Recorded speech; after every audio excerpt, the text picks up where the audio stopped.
Astronauts report it feels good. T-minus 25 seconds. 20 seconds and counting. T-minus 15 seconds. Guidance is internal. 12, 11, 10, 9. Ignition sequence starts. 6, 5, 4, 3, 2, 1, 0. All engine running.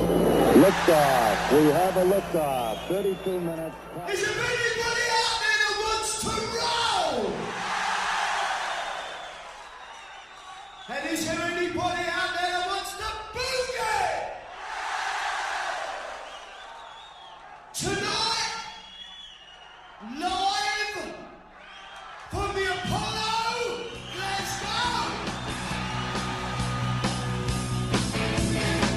Well, if you're looking for trouble, I'm the man to see. If you're looking for satisfaction, it's satisfaction guaranteed. I'm as cool as a body on ice, hotter than the rolling dice. Send you to heaven, I'll take you to hell. I ain't fooling, can't you tell? I'm a live one. Welcome to Glasgow Apollo Live with Scott and Andy. Good evening, how are we doing? And welcome to another edition of Glasgow Apollo Live with me, Scott MacArthur, in the cold Cotswolds. And me in wet and cold Sydney. Is it wet and cold in Sydney? It's not wet and cold in Sydney. Sunny and warm. How are you doing, everybody? I can imagine quite a lot of people are hacked off tonight because the Genesis gig got cancelled. Which is a shame. Some of the band got the old COVIDs, so hopefully we all gain from a few of you that were meant to be elsewhere. But tonight's show, what are you saying, mate? Sorry, I didn't know that. They did. They cancelled it. I think it was last night or earlier this morning. I can't remember, but it's off. So it's it just said some of the band had COVID. So. Anyway, so welcome to the show. It's a really special show this week because we're going to be joined by the one and only Billy Sloan, who'll join us after we have a wee chat about the socials and what's been happening. It would be nice if you're a first-time listener and viewer, if you could say hello and tell us where you're tuning in from. It would be terrific. We always like to see where in the world people are tuning in from. As always, the show will be repeated. It will be on on Sunday at 12 o'clock. For those of you who I've got another concert. A couple of folk have texted me saying they've found some various cover bands that are on in Glasgow tonight. So there's a few folk going to other gigs rather than the Genesis gigs. So and there's an Undertones gig tonight as well in the city. So there's quite a lot happening tonight. So anyways, what have you been listening to this week, mate? I have been listening to a lot of Badfinger.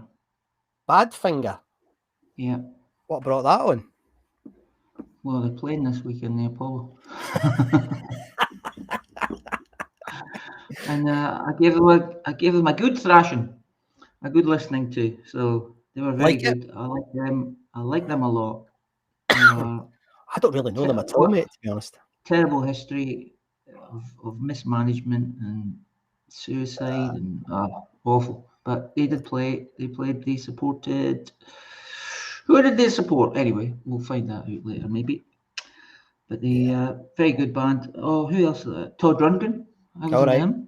Never listened to him before in my life, on purpose. But I liked it. Initiation. A lot of people. I think it's called Initiation. Everyone was hating on it when I put up the post about the ticket.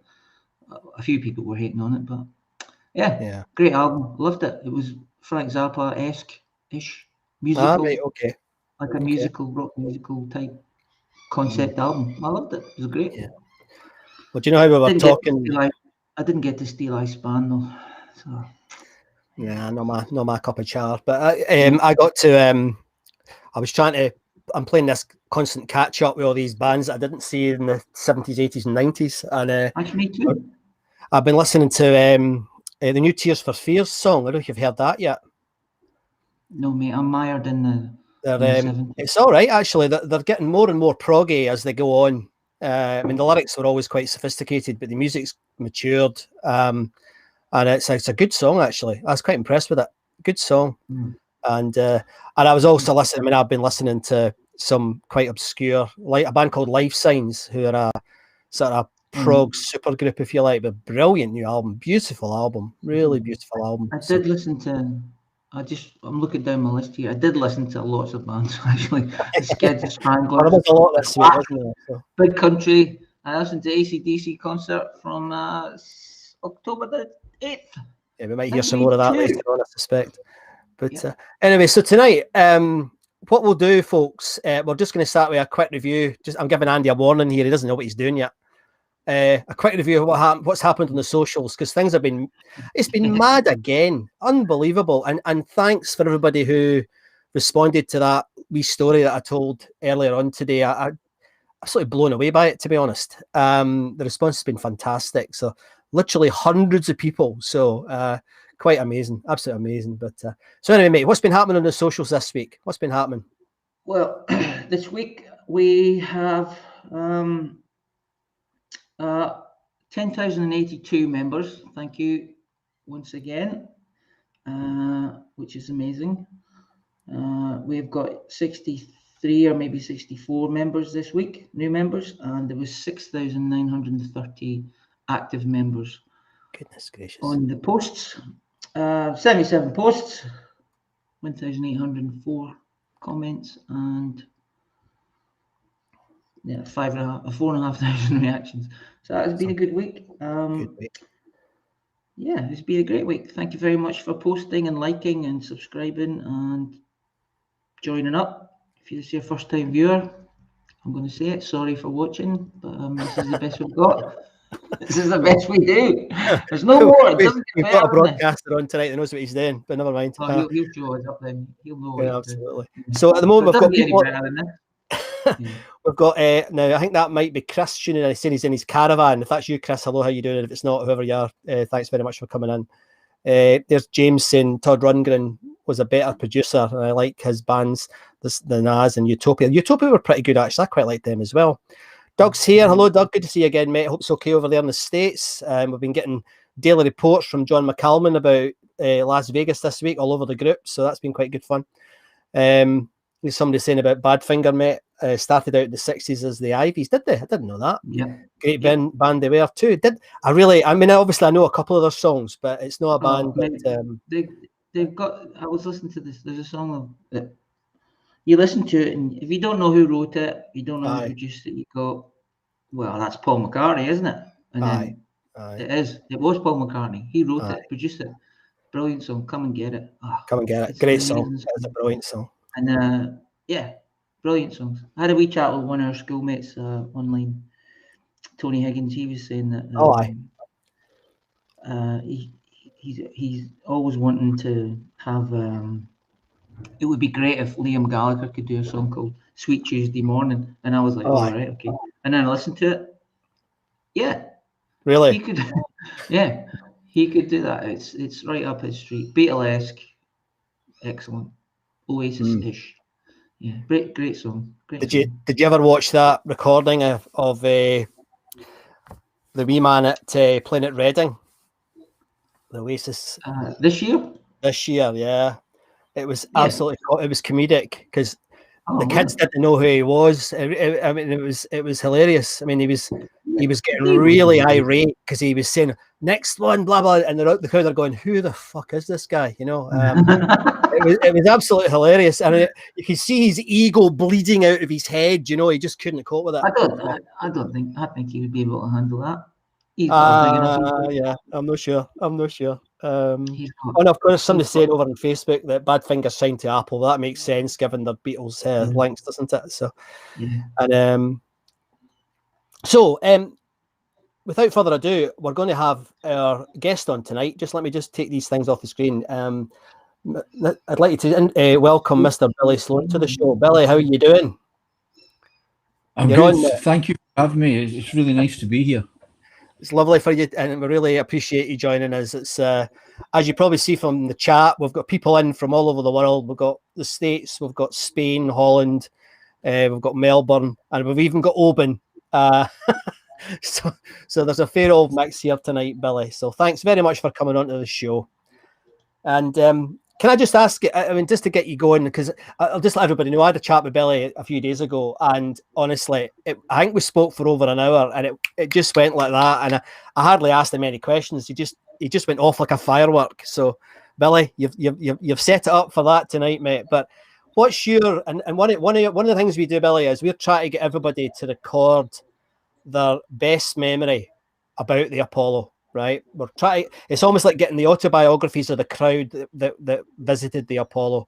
So, what's your best memory, the greatest moment you ever experienced at the Glasgow Apollo, Billy? Well, I think it's got to be the first one. I went to my first ever gig on the 21st of October, 1971. And it sounds really dramatic to say it, but it was a life-changing moment. I mean, the reason I'm sitting talking to you right this second, after 45 years as a music journalist and a broadcaster, stems back to that night. For somebody who's spent their entire working life, writing about music and commentating on music, I was a bit of a late developer. I didn't buy my first record until I was 15. Now, when you think of kids now, like my granddaughters have got, 10,000 songs on their phone or on their laptop, or they sit and watch YouTube, or they sit and watch, they sit and listen to Spotify. But of course, in 1971, you didn't have that. And the reason that I never bought my first record until 1971 was quite simply that we didn't have a record player in the house. So there wasn't any point in me buying an album because I had nothing to play it on. And then all that changed in the summer of 1971. I went away with the Boys Brigade. I was a big, active member of the 200th Boys Brigade in Springburn. And we went away to Wales, Rhyl in Wales. And I virtually spent my entire 2-week camp money, my pocket money. I'm proud to say I went into Woolworths in Rhyl in Wales, and I bought The Who Live at Leeds. That was the first album I ever bought. And then I bought Won't Get Fooled Again, which was the single which had just been released from Who's Next on the blue picture sleeve. Right. And I was almost spontaneously combusting because I just couldn't wait to get back to Glasgow. Although I was having a good time at the BB camp with all my mates, I couldn't wait to get back to Glasgow to play my first 2 records. And because I never had any money, for about the next, 3 or 4 months, that was the only records I had because, we had a lot of people won't even know what I'm talking about, but my mother bought this thing called a radiogram from Arnott Simpson's at the corner of Jamaica Street and Argyle Street. And it was a bit like a kind of like a small cabinet, and then the right hand side you opened up a lid and there was a turntable where you could play records at 45 or 33 or 78, and then the left hand side there was a cabinet where you could store your records. And for about the first 3 or 4 months I only had that one single and one album, so I was a bit of a late developer. But then spin on a few months and the Who were coming to play at the Greens Playhouse in October of 1971, and I had to beg, and I mean beg, my old man to let me queue out overnight in Sucky Hall Street for tickets, because the tickets, the Greens Playhouse didn't have a box office. The tickets were sold from a place called the House of Clydesdale, which was an electrical shop at 160 Sucky Hall Street. If you walk out of Watson's bookshop and cross the street, almost where Marks and Spencer's is, that's exactly the spot that it was. If you wanted to buy a ticket for any gigs that were on at the Greens Playhouse, you walked in there, and there was past the vacuum cleaners and the fridges and the washing machines and that kind of stuff, and at the back there was a couple of wee women who sat at a table, and we queued out overnight. Sucky Hall Street wasn't a pedestrian precinct, there was still traffic running up and down, and they opened the doors at 9 o'clock in the morning, and there was a bit of a stampede, and we managed to get in and buy tickets to go and see the Who. And I went to see them on that night, and it was a game changer for me because from that second on there was never enough hours or minutes or seconds in the day to listen to records or go to gigs. And I, like everybody else, probably like the two of you, I mean, I wanted to be a swivel hip rock star like Robert Plant or Roger Daltrey or Mick Jagger or something like that, but I was kind of realistic enough to know that I didn't have the talent for that. So I thought, I'm going to try and get into the music, but I'll do it in a different way. And I chose journalism. So as I say, that's why I'm sitting here just now. I mean, seeing Roger Daltrey, Pete Townsend, John Entwistle and Keith Moon on that 25-foot high stage on that night was just like a game changer, an absolute game changer for me. That's the reason that I ended up having a career in music journalism. Fantastic. And from that night, what do you remember? Do you remember anything? I mean, I know we're all getting on a bit now, and it's a long time ago, but what do you remember? I remember it. I remember every single thing about it, every single detail, almost with forensic recall. The thing about the Greens Playhouse was I'd never ever been in it when it was a cinema. So the first time I ever stepped foot over the threshold was on the 21st of October 1971. My ticket was 85 pence. And me and a mate of mine, a guy called Freddie Underwood, we got tickets for row C, seat number 31, 32. So you were right down the bottom of the stalls, over to the right-hand side. And what I remember about it was that, when you saw the Apollo, I think, as I said to you the other day, if you were standing at the lane at Renfield Street and you walked along the lane to where the stage door was, where the concert hall is now, it took you maybe about, 15, 20 seconds to do that. But from the moment you went through the door of the Greens Playhouse and the guy checked your ticket to make sure you had a ticket for the gig, it was almost like going into Doctor Who's TARDIS. There was it seemed huge. It seemed to take you about 40 minutes to get from the front door down to your seat or up to your seat in the balcony, wherever you were sitting. Because if you remember when you walked in, there was a kind of little box office bit in the middle where they sold the cinema tickets. But there was a stair on the right and a stair on the left, and that took you down to the stalls, and you get your ticket checked again. But if you went up the middle stair, there was 3 doors, one in the middle, one in the left, one in the right. And that's where you went into the balcony. And of course, the first 10 rows or something were the famous golden divans, which were a wee bit more expensive than the bog standard balcony seats. And I remember everything about it. Nobody was really interested in watching the support band in those days, but it was a band called Quiver. And even that was a big deal, the volume and the amplifiers and, guys with guitars and drum kits and stuff. I'd never seen a band in that setting before. And then, of course, when the Who came on stage, it was mind blowing. I mean, it was absolutely mind blowing. There was Roger Daltrey 30 feet away from me, a guy I'd only ever heard on record or seen in the pages of Melody Maker or NME or Record Mirror or Sounds. And there he was, and there was Pete Townsend with his boiler suit on and his guitar, and there was Keith Moon, and there was John Entwistle. And at one point, I think it was maybe because the ticket sales for that gig were so crazy that they added a second show a month later, the 9th of November 1971, and I managed to get tickets for that as well. And at one of the 2 shows, it might have been the second one, I can't remember, Townsend was smashing a guitar and halfway through a song near the end of the show, and he threw it into the audience, and it landed in the row that we were sitting in. So it may have been the first one, and I remember getting a splinter of wood off his guitar. But my mate Freddie Underwood, he was quite a big guy and could handle himself. He ended up in a kind of tug of war with this guy for his guitar strap. It was this kind of embroidered guitar strap, and he managed to get the guitar strap, and he had it for years. And then I think his mother chipped it out or something like that. He lost it, and he had it. But it was, and then of course, they were promoting Who's Next. That was the album they were promoting at the time, and the single from it was Won't Get Fooled Again, which was the first record I bought. For a headline band, the first 2 songs I heard live for a headline band were Can't Explain and Substitute. I mean, that was the first 2 songs I heard from a band headlining a gig. And I mean, what a place to start. And then, of course, at the end of the show, when they were singing Won't Get Fooled Again, it was the kind of long 7.5-minute version as opposed to the 3.5 single edit. They had the green laser beams coming out from the back of the stage over the heads of the audience. I mean, you'd never seen anything like that before. It was like, something had come down from the moon. It was fantastic. It was incredible, really. Yes. I can remember every single detail of it. It's never left me, and that was 1971. Gosh, it's funny that, because we quite often have conversations on here about how things have changed, but I'm not sure they have changed that much. It's just that we had never seen these things before, I think. When you first see a band live in that sort of environment, it's like, Jesus Christ, and there's so many gigs now, the whole music environment has changed. So it's quite interesting. That's a good memory. And I remember when I worked, before I get into journalism, I worked as a labourer for the old Glasgow Corporation. and just labouring in building sites, mixing cement and carrying bricks and emptying rubbish out of old buildings and stuff like that.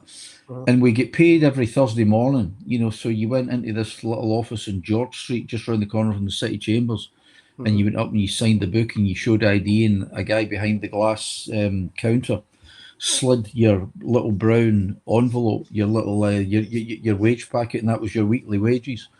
And I remember vividly, slap bang in the middle of the Apollo, it would have been the early 70s, about maybe 74, that one Wednesday night, the only money I had was 10 pence, my bus fare to work that morning. Then the following morning, I didn't have any other money at all. I had only 10 pence to my name. That was my entire, riches on that Wednesday night, because I was going into work in the Thursday morning to get my weekly pay packet. And while I only had 10 pence in actual money, in the drawer of my room, I had about 35 quid's worth of tickets for up and coming concerts. Now in those days, a ticket was maybe £2.75 or something like that, and I had tickets for Sparks, Roy Wood's Wizard, Slade, Alex Harvey, Roxy Music, all that. So I had about 35 quid's worth of tickets, but I only had 10 pence to get the bus in to get my wages the next morning, and I thought that was a pretty good deal. Not too bad. And then you told me something I had never heard you speak about before the other day, that you actually worked at the Apollo. Yeah, I mean, after that first gig, the first gig I went to was The Who, October 21, 1971, and then I was lucky enough to get tickets for the added date, which was the 9th of November 1971. And then the next gig I went to, I'm very proud to say, and the next record I bought Free Live, the live album that they'd recorded on their 1970 UK tour. I think they recorded it in Newcastle and Croydon or something like that. And when you bought it, it was like an airmail envelope, and the stamps, instead of being postage stamps, it was Paul Rodgers and Simon Kirke and Paul Kossoff and Andy Fraser. So that was the second album I bought. And then the success of that album, they kind of split up when that album was released, and the success of that album persuaded them to kind of get back together again and give it another whirl. So they came to the Greens Playhouse on the 24th of February 1972. Can you believe the ticket was 40 pence? 40 pence. And I don't know who was printing the tickets, but he made a mistake, and on the ticket it said, you've got one on your website, it said the free. It wasn't free, it was the free, right? Which he made a mistake. So that was the second gig I went to. But then I knew a guy who worked as a steward in the Greens Playhouse, and I said, how do you get a job? He says, come down, there's a gig coming up, come down. So I went down to the Greens Playhouse, about I think it was about 4:30, 5 o'clock, and I went up to you went up the stairs to the foyer as if you were going into the balcony, but then you did a sharp right, and there was a big room up there. I think it was called something like the Windsor Room or something. It was a big, huge room, and there was a guy in there. There was two guys, but I remember one of them was a guy called John Fallon. He had the black suit and the white shirt and the dicky bow tie. He was the sort of head of the stewards for the balcony, and then they had another guy who was the head of the stewards for the stalls. And you didn't get paid or anything like that. You never get paid. You were just there to work as a steward and show people to their seats and check their tickets and and that kind of thing. But what it was you got this sort of armband thing, white armband that said steward on it, with black letters, and that was like the Willy Wonka golden ticket, because that meant you could get into the place to see the gig. So when you stood up to dance to Rory Gallagher and the Golden Divans, I was the annoying steward who shone a torch in your face and told you to sit down, and you told me to piss off and completely ignored me. But I just wanted this armband thing, because that got you into the gig. And I mean, and it was great. I mean, I remember I saw Chuck Berry, saw Status Quo a few times. I saw Elton John. I saw Hawkwind. I saw Farron Young, the country singer. I saw Peter Gabriel, Genesis. I saw Brian Eno era Roxy Music. So, I mean, sometimes there was 3, 4, 5 gigs a week in the Greens Playhouse, and I went to them. I mean, if somebody good was on, like Slade, everybody turned up to work as a steward. But then if it was Farron Young, the country singer, that nobody really fancied, 10 people would turn up. But I just turned up at every gig, irrespective of who was on. I just wanted to go to a gig. I just wanted to be there. I just wanted to be part of the atmosphere. I just wanted to be part of that audience. I just wanted to be in that hallowed place, you know, irrespective of who was on stage. And that was how I saw Wings there as well. McCartney came pretty early on, and I saw Wings there, and I saw a whole bunch of people there. But it was great. As I say, there was some weeks I was in the place 3, 4, 5 nights a week, and it was brilliant, absolutely fantastic. Magic. Before we, I want to talk to you about some of the bits and pieces that you've shown me, which are amazing. A couple of folk are just saying hello. Somebody over on Facebook saying, love listening to Billy's Sunday mornings here in Melbourne. Hi, Melbourne. My dad's good friend Brian Kennedy is Billy Sloan's cousin. Shout out to my dad and Brian himself. There you go. That's from James. And so you've got some people who know you quite well here, I think, Billy. So the next thing that we were talking about that I thought was amazing was one of the things that Andy and I have been trying to do is encourage everybody over the year now. We've nearly been going almost a year. To bring out their old like artifacts, things they've got from the Apollo, like chairs and clothes and God knows what. You know, we've seen what we've seen, Andy. We've seen bits of Ozzy Osbourne's shirt. We've seen drumsticks and all the usual stuff. But we've had bricks and we've had stories, mythical stories.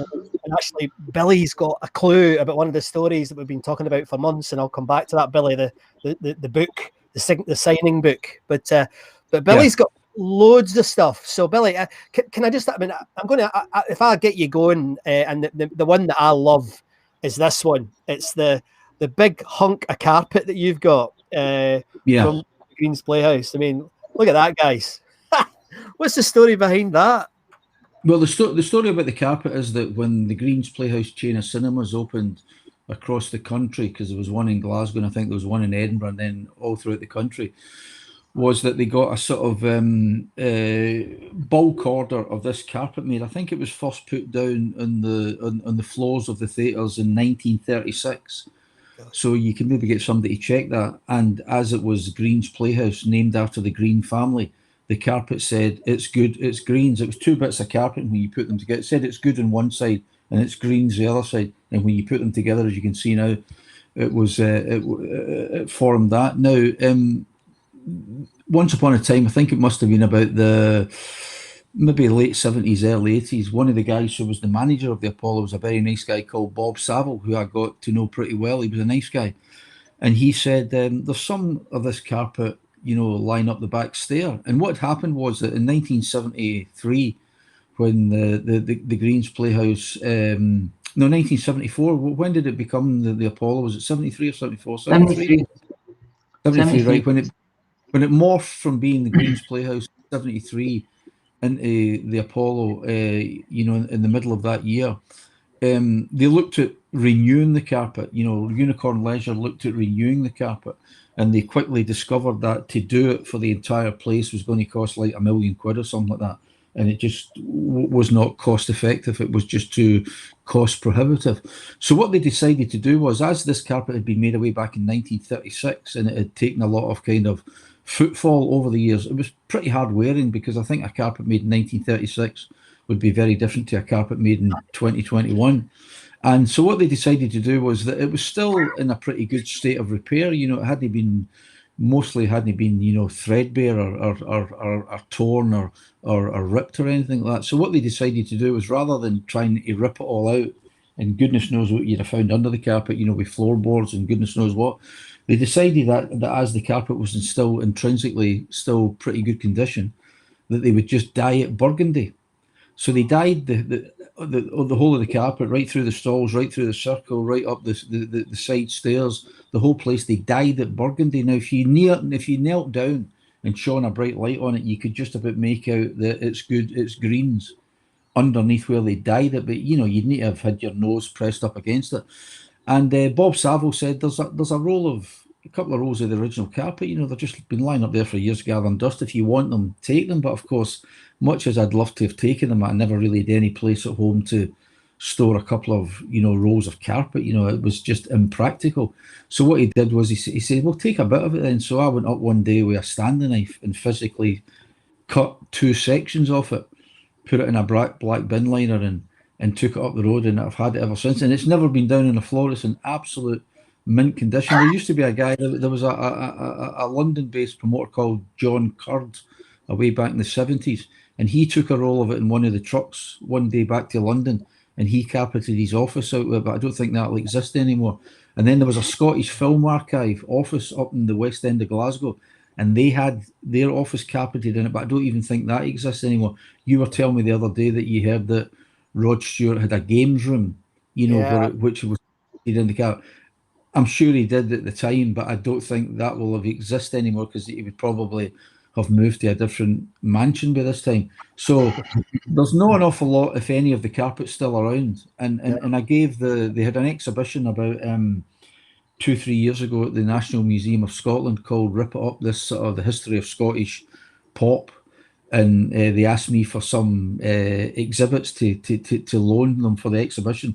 And one of the things I gave them a loan of was the carpet, and they put it in a big glass case. And I mean, it was really popular because everybody had heard about it, but they'd never seen it. So, they got to see it for real. And as I say, there can't be any bits of it or many bits of it still in existence. But the 2 bits I've got are mint condition because they've never been on a floor and nobody's walked across them. Brilliant. Yeah, the Rod Stewart story was in a magazine. I think it was Playboy magazine, Andy, if you can remember. But I think it was. I didn't read magazines like that. Need to see a picture. He just looked. I didn't read magazines like that. I was reading Being on the Dance. There you go. Of course not. You'd be reading NME and Sounds, wouldn't you? Yeah. Well, I mean, when I used to go to work on the building sites, you'd come down on a Wednesday, and Sounds came out on a Wednesday, and I bought it from a wee newsagents called Cameron's at the bottom of Balgrey Hill Road, just at the bottom of Balgrey Hill Road in Springboro. So you would buy Sounds on a Wednesday, and you would read that, and then on a Thursday you would get NME, New Musical Express, Melody Maker, and Record Mirror. So you bought the 3 of them. So it would take you like a week to read them all, and then before you knew where you were, it was the next Wednesday, and Sounds was back out again. So I bought the 4 main music papers faithfully, week in, week out, year in, year out, for God knows how long. Yeah. And that was the only place you could find. You could find out who was playing the next week. Aye, that's right, because that was the only reason. That was the only way you knew who was coming up, because there was no internet and there was nothing like that, and the promoters didn't take adverts in any of the papers, so you were relying on Melody Maker to say Roxy Music are touring, here are the dates, and then as soon as you knew what the dates were, you legged it down to the box office and hoped the tickets weren't sold out, and you could manage to get a couple of them. Aye. Yeah. And tell us, how did you go from being a bricky's mate to being a steward to then getting into the broadcasting business, Billy? How did that happen? Well, I always wanted to get into journalism, but it was a bit of a kind of closed shop back in the mid-70s. To work for a paper, you had to be a member of the National Union of Journalists. But to become a member of the National Union of Journalists, you had to work for a paper. So it was a bit kind of catch-22. So I lived in Springburn at the time, which is in the north of Glasgow, a pretty working class area. And there was a local paper called the Springburn Times. There was the Springburn Times in Springburn, and there was the Bishopbriggs Times in Bishopbriggs, which was about 1.5 miles up the road. And I wrote away to the Bishopbriggs Times, the editor. I didn't know who the person was, and said, look, I read the paper every week. I get the paper every week. I noticed that you don't have a music column.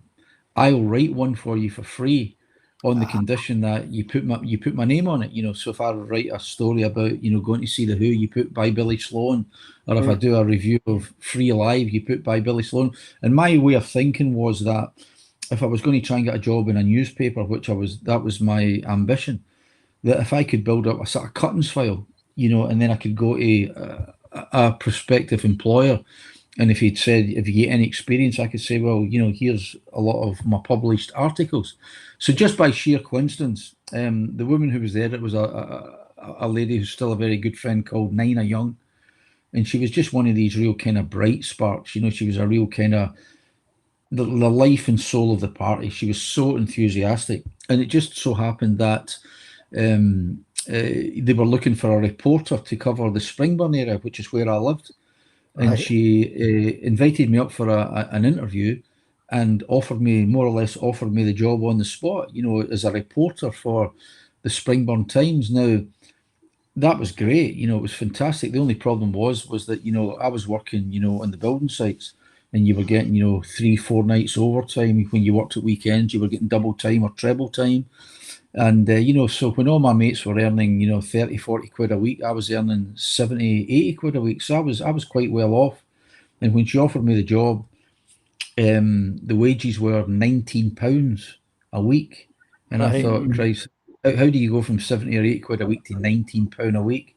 But I had a bit of savings, and I kind of bit the bullet, and I thought I'm maybe never going to get another chance. And I just sort of grabbed it. So within weeks, I was covering council meetings and Girl Guide displays and the local BB football team on a Saturday, and going interviewing the local councillor, who was a guy called Michael Martin in Springburn, who eventually became an MP, and ended up being the Speaker of the House of Commons. And he was a great guy to me. He really looked after me and would feed me stories and stuff like that. So it was a good training ground, because you were just kind of you could have gone to college and learned journalism and shorthand and all that kind of stuff. But of course, I'd been working in the building sites, and literally the first day I was on the job, the guy said, "Look, go up and see Mr. Scott MacArthur. He's just won £1,000 on the Spot the Ball contest in the Evening Times. He lives in Lomond Drive.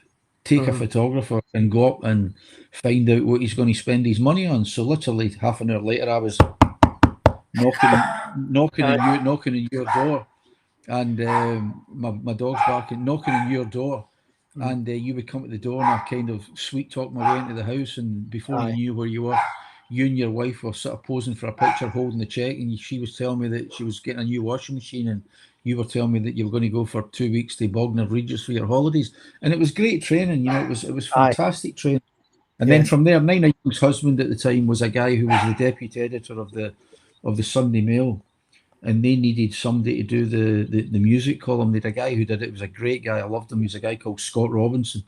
Lovely, lovely man. He was really good to me when I was kind of a young cub reporter, but he never went to any gigs. He was a kind of middle-aged man, in his mid-50s. He never went to any gigs, never bought any records, but he had the music page landed on his feet, and punk rock was coming in, and he didn't know who the Clash were or anything like that. So they decided they should maybe get somebody that was at least of the age group of the people that we were talking about. So they asked me if I would do the Sunday Mail, music column, and I did that once a week, and it was great. At that time, the Sunday Mail and the Daily Record were selling 800,000-900,000 copies every single day. So then I joined the Daily Record in 1983 in the staff, and I was there for, in total, I was there for something like 22, 25 years or something. It was great. It was fantastic.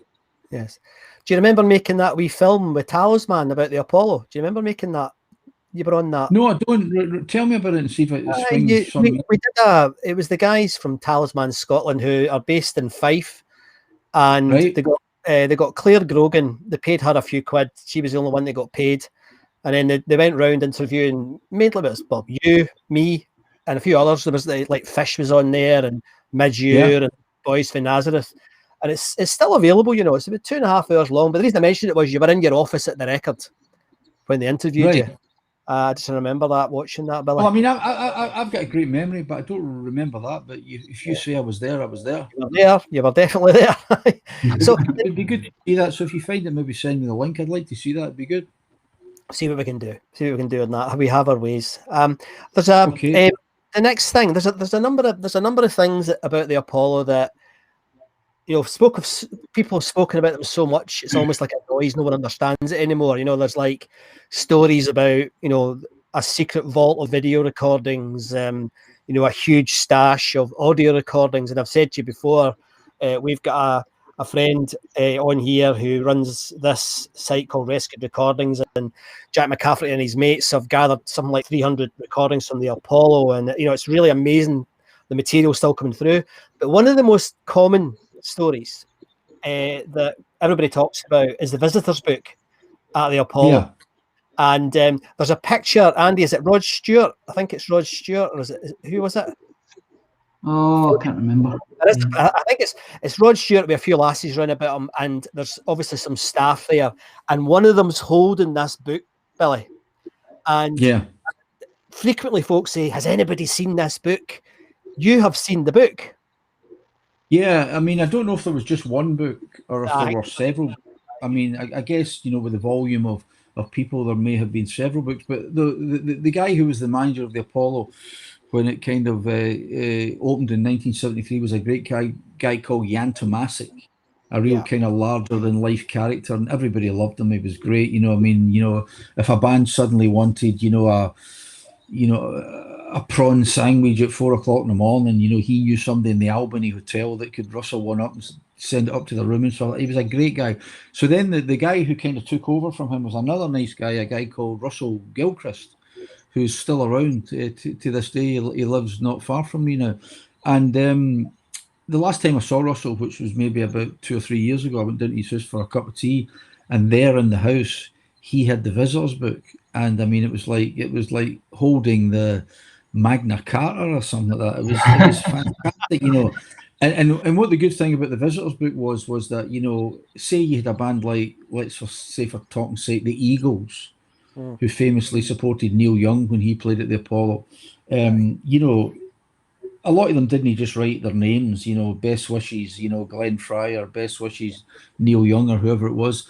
Some of them did kind of illustrations and doodles and, you know, that kind of stuff, and put wee witty comments on it. And I mean, I sat for, must have been a couple of hours in his house with a cup of tea, you know, just looking through this visitors book, and it was just, I mean, everybody was in it. Bowie was in it, Roxy was in it, Steve Harley and Cockney Rebel, Paul McCartney and Wings, the Stones, because, you know, it became a kind of, you know, everybody wanted to sign the visitors book, and it's invaluable, you know, it's absolutely invaluable, and he still got it, because I think the Playhouse in Edinburgh had one, and then somebody kind of, it vanished one night, and then suddenly it was on sale online or something like that. Was one, but you know, the Apollo was a bit more kind of organized, and of course the other thing that I spoke to you about the other day was the famous Apollo trophies. You know, they became real collector's items, because the only way you could get one is if you sold out every single ticket for, I mean, if you sold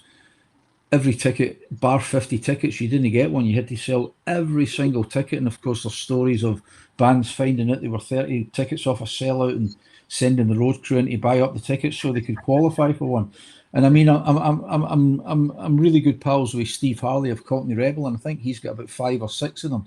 And you know, they're prized possessions. They were bought from a place called the Trophy Centre in Holmes Street, just down off of Waterloo Street. So, you know, if you ran the local football team or you ran the local darts team, and it was your end of year, you know, prize giving, you know, whoever was the top goal scorer or whoever was the player of the year, you went down to the Trophy Centre and you bought a trophy. So the one that you can see on the right with the musical clef, that's like a sort of, that was what, no, I'll do it in reverse, sorry. The one on the left, the one in the left of the left-hand picture and the right-hand picture is just like an athlete, you know, a gold athlete holding a gold laurel wreath. Now, that was just probably something that the Trophy Centre had for, you know, the cross-country team, or, you know, who'd won the 100 metres or the 200 metres. You know, it wasn't specifically a music award, but they got them made up. And the gold figure you see holding the laurel wreath is, I've got it in front of me here at the house, and it says, the Apollo Glasgow presented to Ella Fitzgerald, Thursday the 11th of April 1974, sold right out. So there's the, and I bought that, it was on eBay, and I thought I was going to have to pay, you know, 200 or 300 quid to get it, because, you know, stuff like that doesn't really come up much, but I got it pretty cheap, and I was the only bidder. I was amazed. I thought, you know, through the roof, and there'd be folk kind of ripping each other's throats out trying to get it, but I was the only bidder. And I sent an email to the guy. It was from an estate sale in Las Vegas. An estate sale is a bit like a warrant sale, and it was an estate sale from some guy who was connected with one of the big casinos in the Strip in Las Vegas, and he was selling all his stuff. I don't know if he'd gone bust or he just needed money or whatever, and it was an estate sale. And I said to the guy in the email, I says, you know, what can you tell me about it? He says, all I can tell you is that it was part of his estate sale. I don't know how he got it. I don't know if he was connected with Ella Fitzgerald, but of course the Apollo Glasgow wouldn't mean anything to them. So that was how I got that one. The other one, which has got the musical clef on it, was from 1984. Congratulations, Howard Jones, on your sellout concert, the 20th of December, 1984. That's it. That's it there. How do you say it? Right, there you go. That way, I'm moving it the wrong way. And I bought that. There was an auction, a charity auction once in Edinburgh Playhouse. Yeah. And I think at the time I paid 250 quid for it, which was quite a lot of money. And a few years later, I was interviewing Howard Jones, and I don't know if you can see that, but I took it with me, and I got one of those silver pens, and I said, I'm going to ask you to sign something, but you're not getting it back. And he went, what is it? And I said, it's your Apollo trophy. And he said, I haven't seen that since the night it got presented to me in the dressing room. And he says, but I'm glad that it's found a good home. So that was Howard Jones's Apollo trophy. Then after that, because a lot of the bands, you know, some of the bands, you know, loved getting them, but a lot of the bands sort of didn't bother. So what they did after that, they got a small kind of like an earthenware jug, a bit like a little Toby jug thing with a stopper in the top of it, a blue kind of ceramic.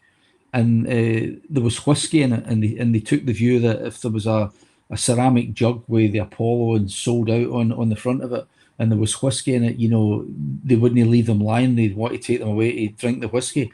So I managed to get one of them. I've got it somewhere in a box in here. I couldn't find it in time for the show, but I've got that as well. I'm a bit of a magpie, you know. I just sort of try and get things. I mean, I've got stuff here like there's a ticket for, you know, quite a famous gig in the 30th of April. I think it would be 1972, and it's the Upper Clyde Shipbuilders. Don't know if you can see that. And Donovan with Billy Connolly, famous, who was completely unknown. He was a compere, and it was Donovan, Gallagher and Lyle, Billy Connolly, and a group called Greenmantle.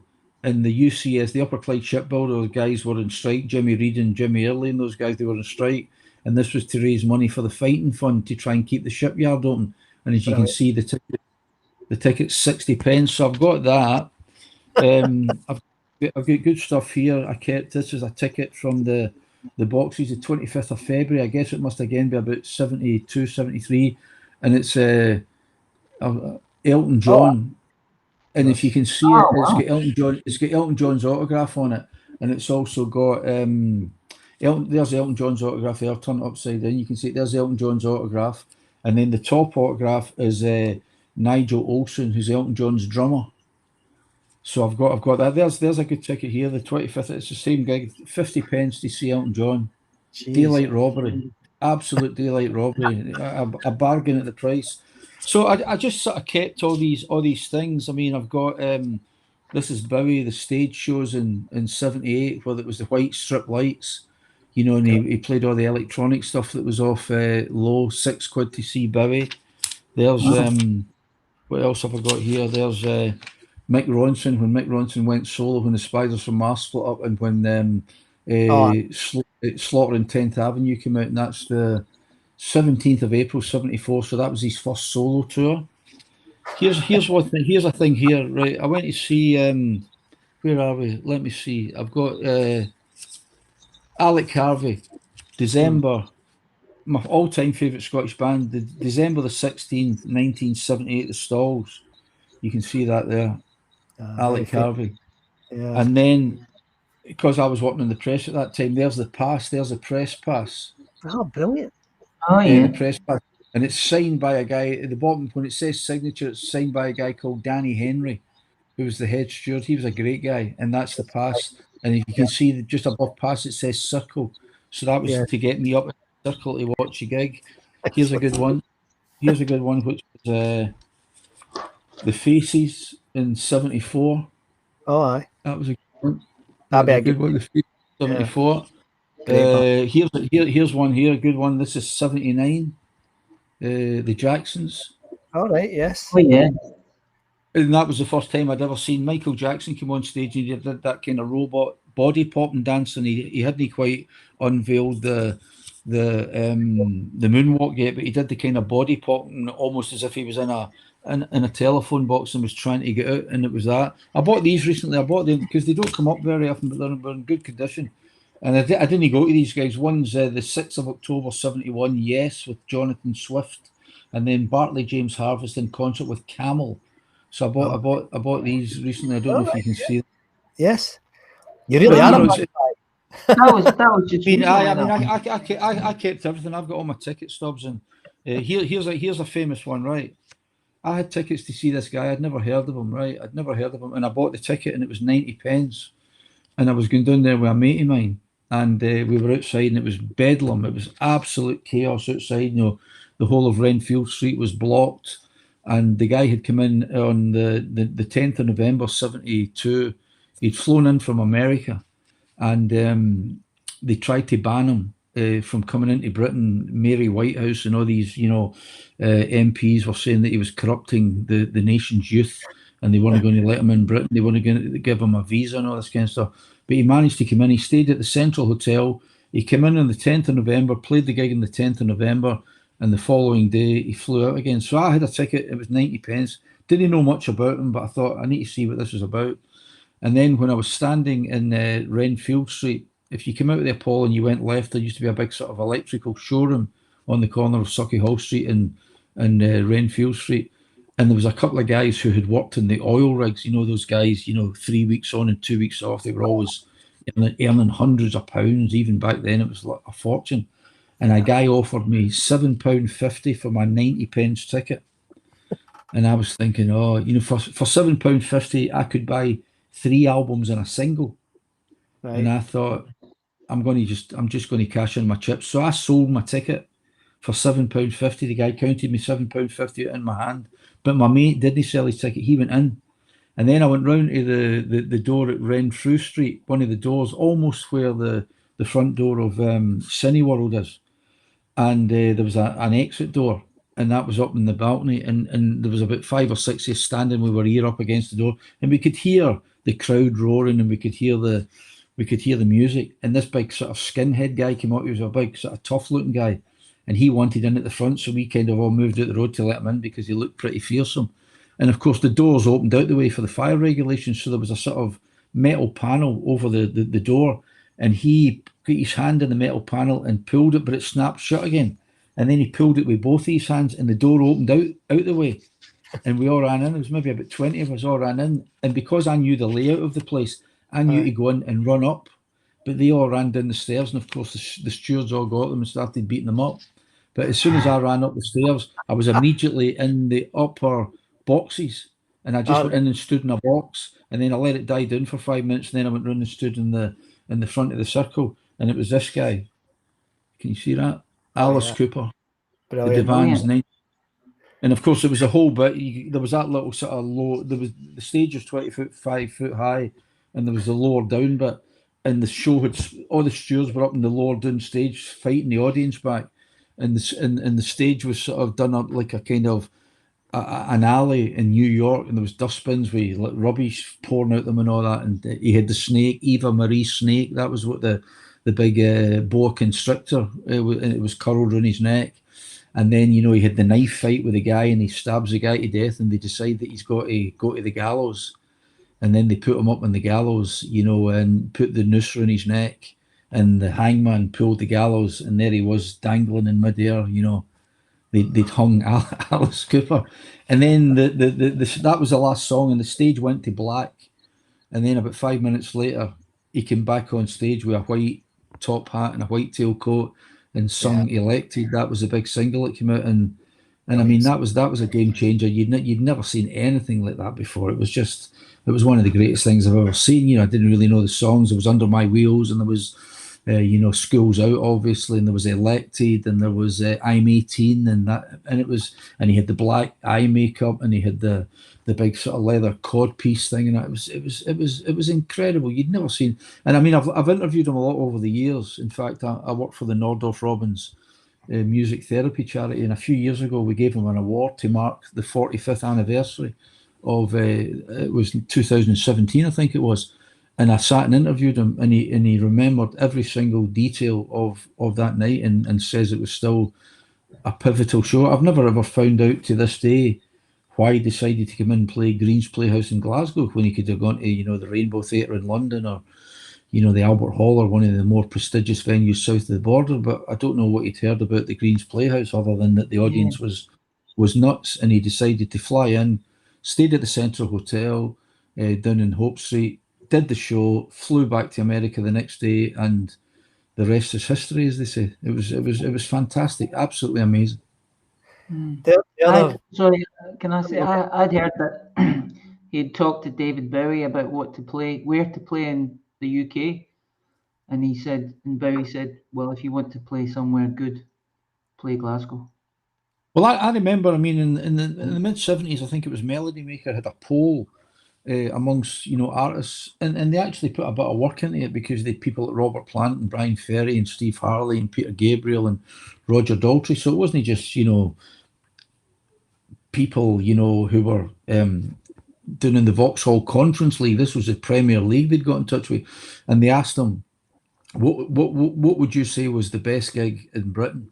And 95% of them said Green's Playhouse stroke Glasgow Apollo, including Bowie, because I was lucky enough to interview him about 7 times over the years, and I have to say he was a very, very gracious and very nice and accommodating to me, and I miss him dearly because I was such a big fan. But he always talks about the Apollo, and of course, those famous shows at the start of 73, I think it was the 18th of January, 73, the Ziggy Stardust show.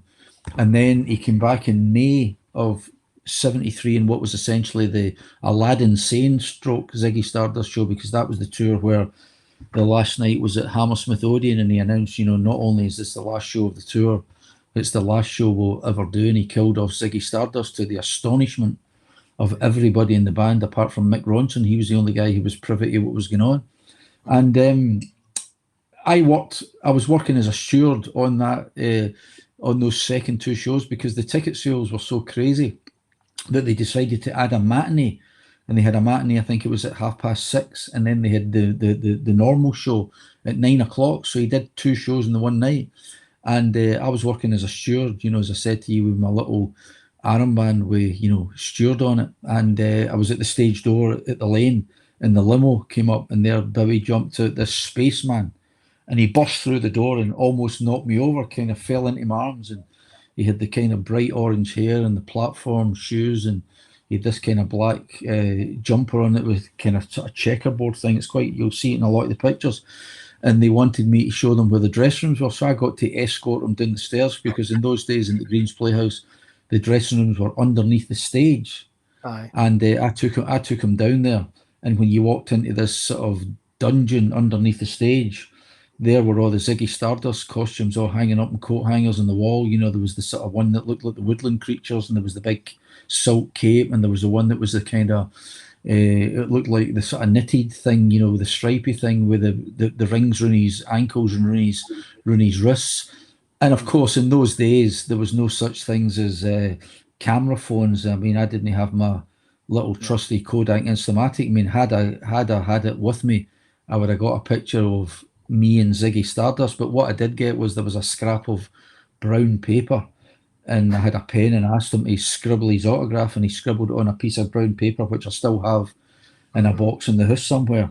And then they went on and played 2 shows, one at 6:30 and one at 9:00, and it was you'd never see. This guy looks as if he'd come down from another planet. You could kind of almost identify with people like Robert Plant or Frankie Miller or Ian Hunter of Mott the Hoople, because they were guys in bands. But this was a guy who looked like a space alien. You'd never seen anybody like this ever before. He wasn't just handsome, he was beautiful. And he was on stage singing songs like Ziggy Stardust and Mooney's Daydream and Hang On to Yourself and The Width of a Circle and Space Oddity and All the Madmen and All the Young Dudes. It was mind blowing, absolutely mind blowing. I've never forgotten that. I'm getting goosebumps just talking to you. And I was lucky enough that I saw every Bowie show in Scotland since then. You know, the Serious Moonlight tour at Murrayfield, the Sound and Vision tour at, you know, Ingolston Arena. Saw him when he played the Barland in '97. And a great story about that. I know it's nothing really to do with Apollo, but I was in the dressing room after the Barland show in 1997, and it was a Monday. The gig was on a Monday. I think it was June. And there's two stories about it, which is great. He was doing the sound check, and as he was sound checking on the stage of the Barland, which is probably my second favourite concert venue in the world behind the Apollo, and as he was doing the sound check, one of the sort of plaster cast gold stars from the ceiling fell off the ceiling. I don't know if the noise had loosened it or something, or it was ready to fall, and it landed at his feet. And he took it home. It became a real prized possession, and he got it framed, and it was put up on the wall of his house in New York. So Wow. after the show in '97, I think it was June '97. It was a Monday night, and I was in the dressing room talking to him, and he was there with a kind of white towel and boxer's robe thing on, right? And I said, "When did you get here, David?" And he said, "I got here yesterday. You know, Sunday." And he was staying up at One Devonshire Gardens, you know, up in the West End of Glasgow, that really posh hotel. And I said, and the weather was glorious. It was just one of those beautiful summer's weeks, you know, where there wasn't a cloud in the sky. And he said, I said, "What did you do yesterday? When did you get?" He says, "Oh, we got here in the morning." He says, "We checked into the hotel and we had a spot of lunch and we read the papers." He says, "But then Iman and I, his wife, decided to go a walk. So we walked down the terraces towards Byers Road." And I went, "You're kidding?" And he went, "No, we walked down the terraces." Now, at that time, I lived in a place called Belhaven Terrace West. So if you come out of One Devonshire Gardens and take a right and keep walking down the terraces, you come to Great Western Terrace, then you came to Belhaven Terrace West, which is where I lived, then you come to Belhaven Terrace, then you come to Kew Terrace, then you come to Grosvenor Terrace, and then you come to Oranmore, Byers Road and the Botanic Gardens. And he says, "Oh, we were walking down there and we were kind of peeking in the windows and all the high ceilings, and it looked amazing." And I said, "You must have walked past my house." I said, "I live in number 21. And he went, "Well," and it was funny because a couple of days later, my next door neighbour, had been letting somebody out. She had a visitor, she was one of her pals, and she was letting her out the big main door. And she looked at it and she thought, "That guy looks a bit like David Bowie. No, it can't be." And she shut the door and went back in, and it must have been him. It must have been him. So I said, "What did you do?" He says, "Well, we walked down to Byers Road to the corner where Oranmore is, at the corner of Byers Road and Great Western Road." He says, "And we crossed over to the Botanic Gardens, and you won't believe this, but it's 100% true." He said, "We got 2 ice creams from the ice cream van parked outside the gates of the Botanic Garden, and we went and sat in the grass and had our ice cream." And I said, "But you must have got murdered because, you know, it was a summer's day, and of course, as soon as a chink of sunlight comes out, it's taps off, and everybody's in the Botanic Gardens, lying sunbathing and drinking cans of lager and all that kind of stuff." I says, "You must have got murdered." He says, "No," he says, "A couple of people said hi, but they were really pretty cool." Then they came out of the Botanic Gardens, they walked back up Great Western Road, no security, no minders, nothing. Walked right up, crossed at the lights, and went back into One Devonshire Gardens. And if you were coming down in the number 6 from Drumchapel to East Kilbride, now at that time he had kind of the orange hair and a little kind of orange goatee beard. If you didn't notice him, I think you might have noticed a 6'1" Somalian supermodel in the middle of the that's what he did, and he kind of lived a fairly normal life because there was an artist he liked once upon a time, and he get the flight up from Heathrow one day and got a taxi from Glasgow Airport and went to the museum and art galleries at Kelvin Grove and looked at this art exhibition from some painter he loved, and then went for lunch and get the 5 o'clock flight back down to London, and nobody batted an eyelid. So there's a good story about David Bowie. Great story. Thanks for sharing that. I've never heard anything like it. Never heard that before. We're over our time, but there's 2 things I need to ask you, Billy. One of the guys over on Facebook has said, "I was told a story about Billy Sloan who once took Engelbert Humperdinck for a game of darts in a bar in Glasgow South." Absolutely. Is that Absolutely. true?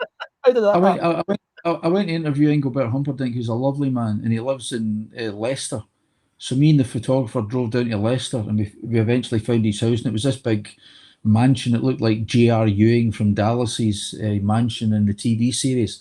And you went up and you pressed the buzzer and said, "Hi, it's Billy from the Sunday Mail or the Daily Record or whoever I worked for at the time, and they buzzed you in, and the door, the electronic gates opened, and we drove in to this big mansion, and it was amazing. You know, the manicured lawns, and it just looked, and it was a mansion that he'd bought in the 70s for like, you know, 850 grand or something. That was a lot of money, and it was now worth, you know, 5 million or something like that, right? And the people who were interviewing him before us were Hello Magazine, and they had taken like 4 hours to do the pictures for Hello Magazine. And by this time, he was getting a bit pissed off because, you know, much as he's a nice guy, 4 hours of posing for pictures was just a bit too much. So our photographer was a great guy called Alistair Devine, great photographer, but really quick. You know, he used to rehearse the picture. So if we were going to do Cliff Richard, he would come up and get me an hour early, and I would stand there, fold your arms, turn that way, look that way, right? And then, so when Cliff Richard came down, he'd say, could you just, he would get a piece of sandstone and put a cross and scrape a cross in the ground. So when Cliff Richard came down, he said, you're going to stand in that cross, could you fold your arms, could you turn to the side, could you just look over your shoulder? Click, click, click, right? So, of course, Engelbert's son, who was his manager at the time, you know, knew that his dad was getting a bit pissed off with the people from Hello Magazine. And he said to Alistair, how long are you going to, what pictures do you want to do? And he says, I want to do a picture of him in front of the house on the lawn. He says, I want to do a picture of him in the house. He says, and there's a lovely field around the corner. He says, I want to do a picture of him in the field, and I want just one change of clothes, a change of jacket. And the guy said, how long will that take? And Alistair went, it'll take 6 minutes. And you just saw the guy looking at him as if to say, what a bullshitter this guy is. You know, what's he talking about? You know, the guy from Hello's taking 4 hours, and he's going to do his pictures in 6 minutes. Alistair did his 3 pictures in 6 minutes.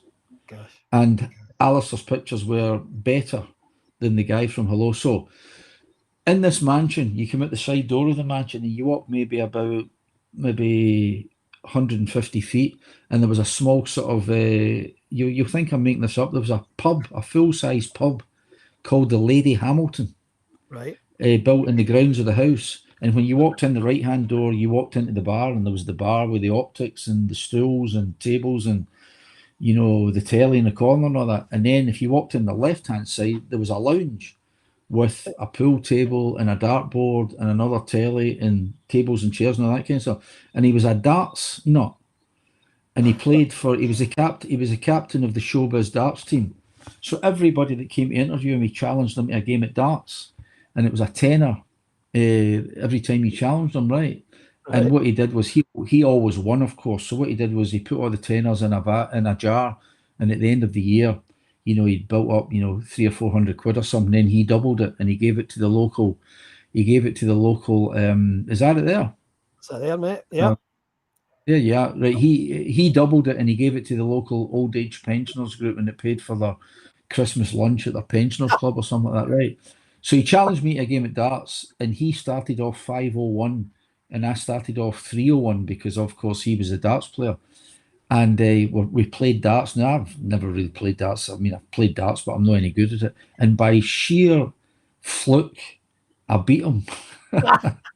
And of course, he was just like, oh, yeah, it's the best 83. It's the best 83. And of course, his PR girl was trying to drag him away because he had other stuff. No, it's the best 83. And of course, he then equalised, and he won. And then he won the third game as he would, and he beat me 2-1, so he was all happy. So spin on about 18 months, he comes up to Glasgow to do a day of promo and interview him in the Corinthian in Ingram Street. And we're sitting in there, and we do the interview, and we have a cup of coffee and a sandwich and stuff.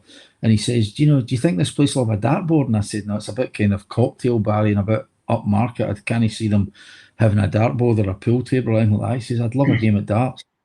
And I went, let me make a call, right? So I phoned this guy. I'm not going to tell you who it was for a minute.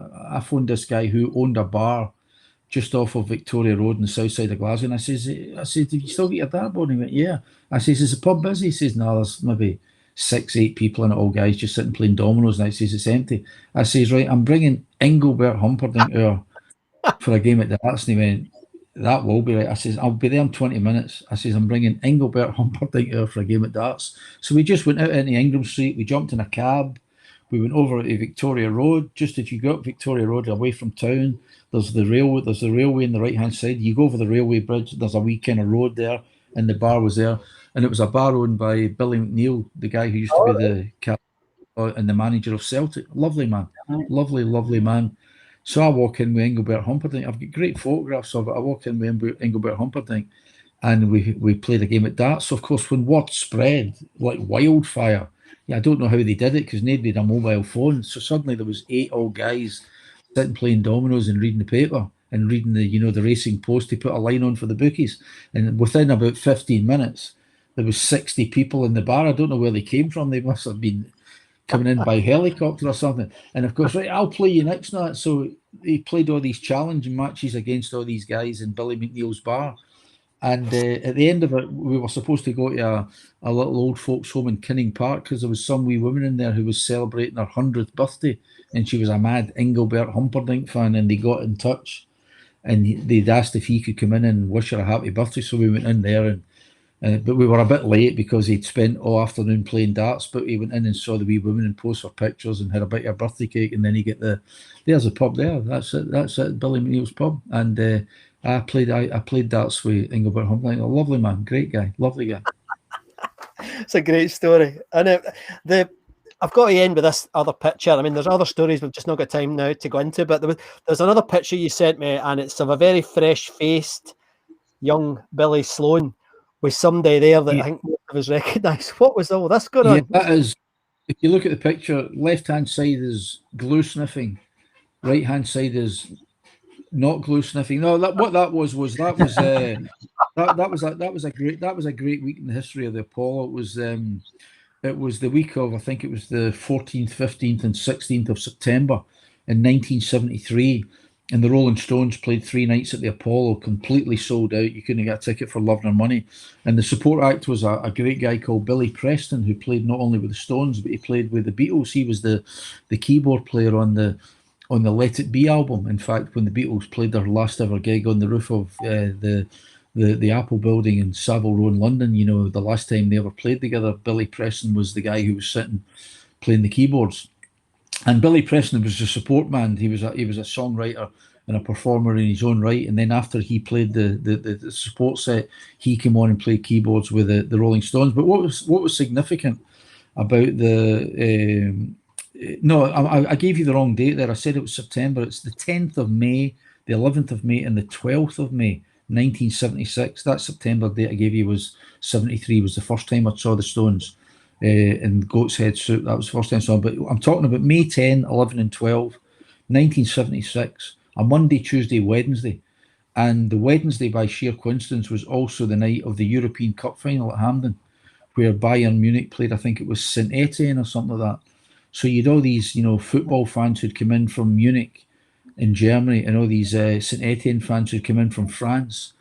And for the first time ever, Glasgow District Council or Glasgow Corporation, whatever they were called back then, relaxed the licensing laws and let the pubs open to 4 o'clock in the morning. It had never been done before because you had something like, 90,000 football fans who'd all sort of migrated from Europe into Glasgow for the night. Plus you had all these Rolling Stones fans. And, the atmosphere in town was absolutely electric, as you can imagine. You'd all these, French guys and German guys and Rolling Stones fans. It was absolutely incredible.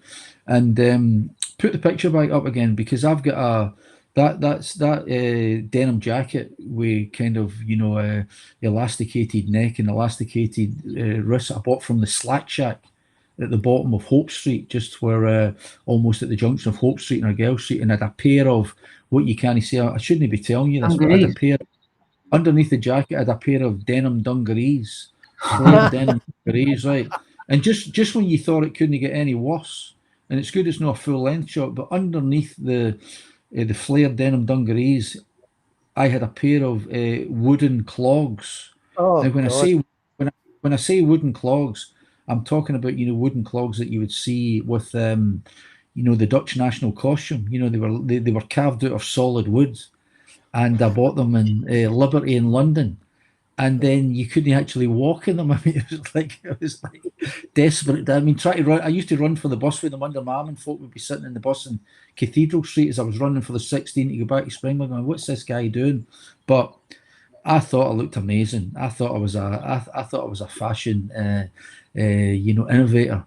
And at the end of the Stones gig, they were waiting for their limos or their buses, because I think they were staying at the Turnberry Hotel down in Turnberry, away down in Ayrshire. And the stage door opened in the lane, and out stepped Keith Richards, who looked just incredible, with his big silk scarf around his neck, and he had a denim jacket on, but his was 100 times better than me. He certainly didn't have a pair of Dutch wooden clogs on like the Dutch National Conference. And I got his autograph, which I've still got, because on the seats they gave these kind of little folders. I think I can't remember what album they were promoting at the time, but they put a folder on each of the seats, and I kept my folder, and he signed the folder, and I got a picture with him on my little Kodak Instamatic. A lot of people, the older people, when you bought a Kodak Instamatic, and you bought these things called Magic Cubes, there was 3 in a box, and they were 4-sided. You put the cube in the box and took a picture, and the cube turned and took another picture. And then sometimes the cube turned and it didn't go off, and you were like, oh, Jesus Christ. So I had my little Kodak Instamatic with my Magic Cubes, and I asked somebody to take the picture. And that was me and Keith. And I've since got to interview him a couple of times. And I mean, he's sitting in a room with Mick Jagger, he's sitting in a room with Keith Richards, or he's sitting in a room with David Bowie or McCartney or Rod Stewart or Elton John or Bruce Springsteen or Tina Turner or Paul Simon or Neil Diamond or Tom Jones or Ray Davies or Jerry Lee Lewis or Little Richard. I know I'm blatantly name dropping, but I mean, these guys never just made records, they made history. So if you're a music fan like me, which started on that night on the 21st of October 1971, 85 pence, Green's Playhouse in Glasgow, it doesn't get any better than that. You're sitting in a room with Little Richard, you're sitting in a room with Jerry Lee Lewis, you're sitting in a room with the guy who wrote God Only Knows, Brian Wilson. I mean, it's mind blowing. You're sitting in a room with the 2 guys who wrote Sympathy for the Devil. It's mind blowing, and that stems back to that night. I wouldn't be sitting here talking to you at this moment in time. If I'd have decided to get into football or get into cars or something, which I know nothing about, but it was music for me, and it all started in Green's Playhouse, stroke the Apollo, because as I was saying to you the other day, the other thing about the place was that everything about the Apollo was wrong. Every single thing about the Apollo was wrong. The sight lines were wrong. If you were in the stalls in seat C31 and 32, the band were 25 feet high up on that stage, so you were looking up Roger Daltrey's nose. He was looking out onto the front row of the circle because it was a cinema. The place was falling apart. It didn't really have any facilities. You couldn't get a hot dog. You couldn't get a decent drink. You couldn't really get... you were lucky to maybe get a carton of ice cream if you were lucky. It never really had any facilities. But what it did have was it had a magic, and it had an incredible audience, because there's that old, song, New York, New York. If you can make it there, you'll make it anywhere. And, the Apollo audience could spot a fake a mile away. They could spot a fake a mile away. Absolutely. And, if you could win that audience over, you were the real deal. I mean, here's a great example. I've got my little Stewart's armband on. It's 1973. Nobody was interested in the support act. We just wanted to see the headliner. We didn't care about the support act. And it was Slade in 73. And dying to see Slade, Noddy Holder and Jim Lee and Dave Hill and Don Powell. Brilliant. And they were a huge band in the Apollo. They played there loads of times. And a big male audience. There was probably about 85% of the audience were guys, as opposed to 15% of the audience who were female. So it was a big kind of guy thing, right? And the lights went down, and it was the support act, whoever it was, and everybody booing. Nobody was interested, right? And this guy walked on stage, and he was like a man as opposed to a youth. You could see that he was a bit older than your average rock star.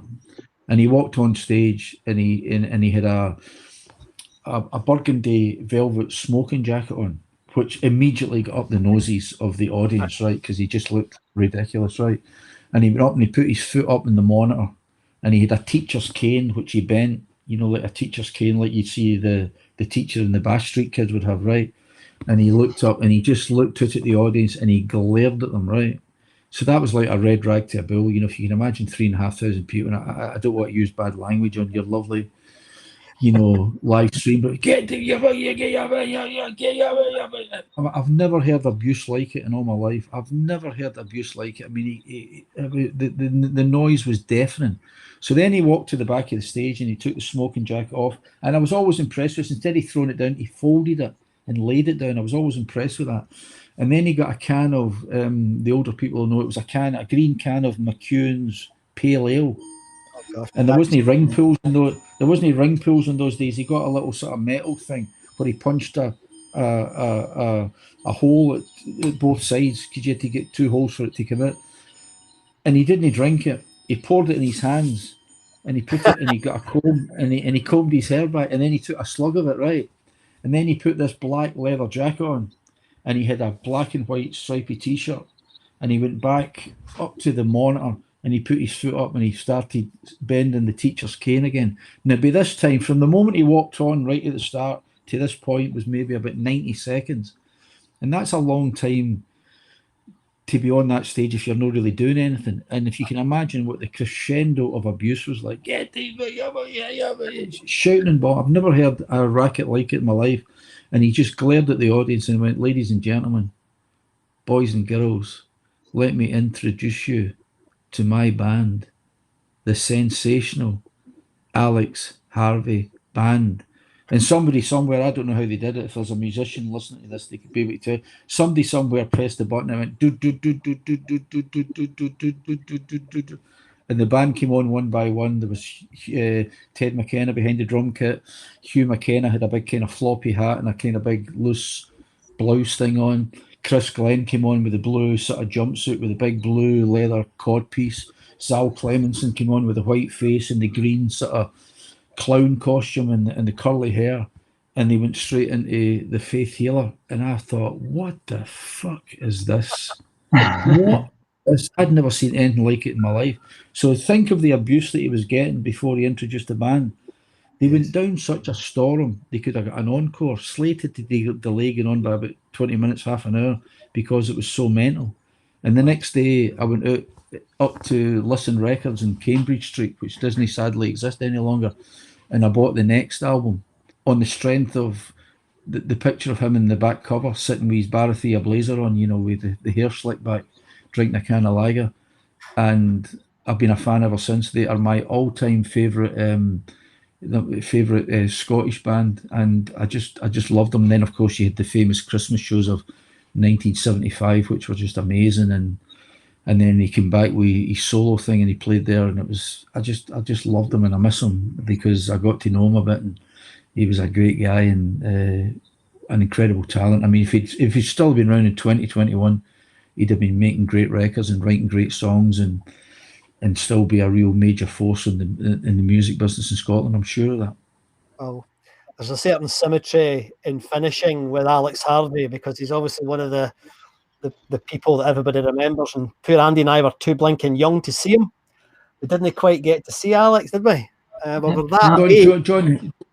John Henry just said I also remember Alex threatening the Slade fans. That sounds like. But the thing about the Alex Harvey band was, they were the kind of band that, they looked so fearsome that if you'd met them down a lane somewhere just off Renfield Street at 4 o'clock in the morning, you'd have been absolutely terrified. But instead of beating you up, they'd have probably put a kind of collective arm around your shoulders and made sure you got a taxi up the road and got home safely to your mammy. So, this whole Vambo rules okay thing was just a big sort of act. He was the first guy, and he did it at the Apollo, and he also did it at the Usher Hall. He was the first guy the first pop star I ever heard talking about saving the planet and conservation on a stage. I mean, years before Peter Gabriel and Sting were doing all that stuff, he said, "Don't piss in the water supply. Vambo never vandal be. Vambo never cut down tree. Vambo from the future borrow. He lead children of tomorrow. Vambo coming to the rescue." I mean, that was his mantra, and he was the first guy that ever said, "The planet's a great thing. Don't mess it up." long before any of the trendies did it, and he did it a whole lot better. Billy, that's been fantastic. Thank you very much. You've gone half an hour over the time you said you would give us, so we're really, really grateful for that, mate. Thanks ever so much for being on the show. There's loads of other stories. I know there is because I've heard some of them. So maybe sometime you can come back on again, Billy. I'd love to come back and listen. Your website's really good. I use it a lot for kind of looking up dates and stuff like that, and just to look on. Man. And I always like looking at the pictures and all that. The only thing about Andy, right? I said this to Scott the other day. All this, right? You know, who played, right? There's who played when. All the dates come up, and then there's who played, right? So if you go to the letter T, it's the Who. I know. The Jam. It should be G. The Jam should be under J. The Police should be under P. Bass City Roller should be under B. The Who should be under W. Get that fixed, man. I'll take that as user feedback. And get that fixed, because I'm right. I've written to my MP. I'm not happy about this. I've written to my MP, and I'm just waiting to find back. I think it's only been up like 17 years, so you're the first person to actually talk about it. But it's been annoying me for 17 years, so this is the first chance I've got to tell you. It's really been bugging me for 17 years. So I'll get the development team right onto it. The Who should be under W, and the Police should be under P, and the Jam should be under J. It's that simple. Yeah. Okay, I'll try. But no, it's a great website, guys. You know, keep the stuff coming, and I love looking at all the photos, and you know. There isn't another venue, you know, you can go around the world and talk to somebody at a gig, and, you know, I've been to gigs in Madison Square Garden and big stadiums in America, and they've been great, they've been fantastic, don't get me wrong, but they don't even come close. They don't even come close to walking through that door in Renfield Street next to Mr. Chips on the right-hand side, and what was it, the West End Misfits on the left-hand side if you wanted to go and get measured for some kind of dinner suit. They don't. Madison Square Garden's brilliant, but it doesn't compare to walking through the Apollo, down the It's Good It's Green's carpet, going down into the TARDIS, sitting in seats C31, 32. Life changing, absolutely life changing. I mean, the course of my life would have been so different if I hadn't gone to see the Who on the 21st of October, 1971, 85 pence, a life changer. Billy, thanks, man. Thank you very, very much being on the show. It's been brilliant, as you can see. Folk have really enjoyed it. It's been terrific, mate. Thank you from me and Andy. It's been just a real pleasure listening to your stories. You're a good storyteller, mate. And good luck, and keep the website going. It's really great. I really like it. Okay. Good night. We'll see you again. Thanks, Billy. Well, guys, how good was that, mate? That went all right, didn't it? That was excellent. That was pretty good. Yeah, it was great. Really good. Great stories, and I really appreciate that. That was great. I know Billy can still hear us. It was brilliant, Billy. Thank you. So, Thank you, Billy. rather than who played this week, look at the time. It's near 11 o'clock. I think we'll maybe drop that and do a big one next week. But there's 2 or 3 things just like to update you on, guys. The tickets for our get-together in December are flying out. We're over 50 tickets now. There's only about 15 tickets left. So if you are hoping to join orders in December, you need to get your finger out and go and get a ticket from the Eventbrite site. And I think I've got the caption here. Yeah, I have. And you'll probably tell me I need to put it in the chat. You'll probably tell me that, wouldn't you? But anyway, it's there. It's anymore. You know. I should know. But it'd be great to see you there. You need to buy a ticket if you want to come, though, because it is going to sell out. I'm speaking to Lauders next week about getting more tickets because I reckon we can sell the whole place out. I'm not sure they'll give us it all, but we'll do our best on that. So that's brilliant. So I'm still going to play a bit of music, mate. I reckon we need to play a bit of music to finish. And one of the shows that Andy and I were at this month in 1982 was the absolutely fantastic AC/DC at the Glasgow Apollo. I mean, AC/DC at the Glasgow Apollo. It's funny what Billy was saying. I mean, I remember, because I went to university in Edinburgh, and I remember going to the Apollo to see them on this tour, then going to the Playhouse to see them on the same tour. The Apollo gig was out of this world. The Playhouse gig was okay. It was a good gig. It was still AC/DC, but the difference in the atmosphere was absolutely tangible. And this is a track we've not played before. I think we've only played Hell's Bells, I think, before from this gig. But this is one of the one of my favourite Rescued recordings. And shout out again to Jack McCaffrey and the guys over there at Rescued Recordings. What a job you're doing, guys.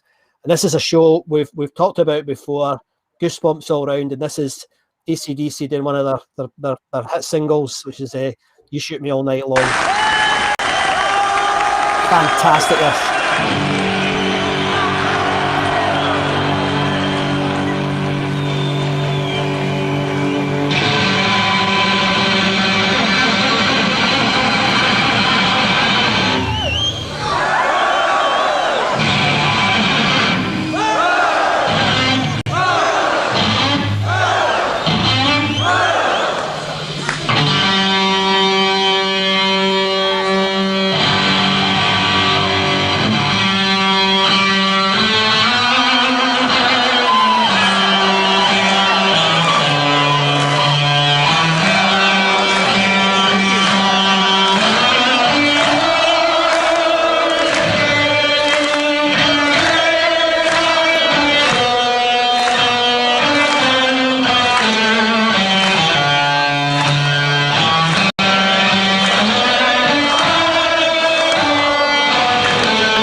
possibly be 40 years ago.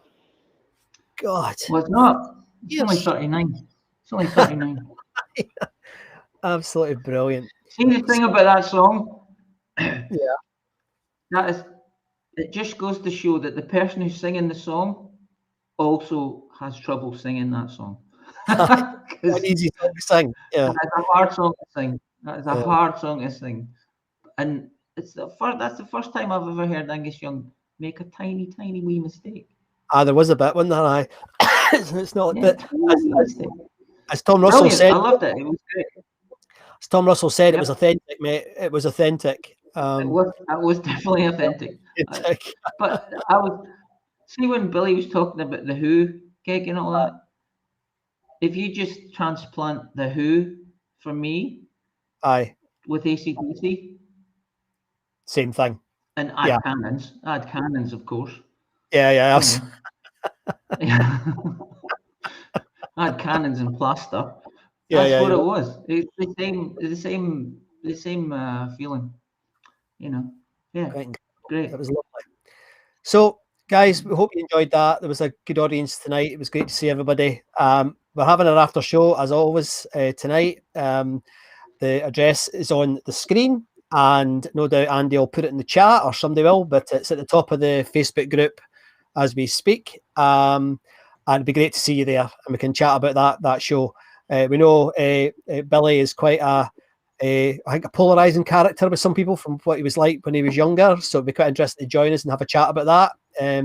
But I thought he was great tonight. I really did. I really enjoyed it. It was excellent, and cannot fault the guy tonight. He was absolutely brilliant.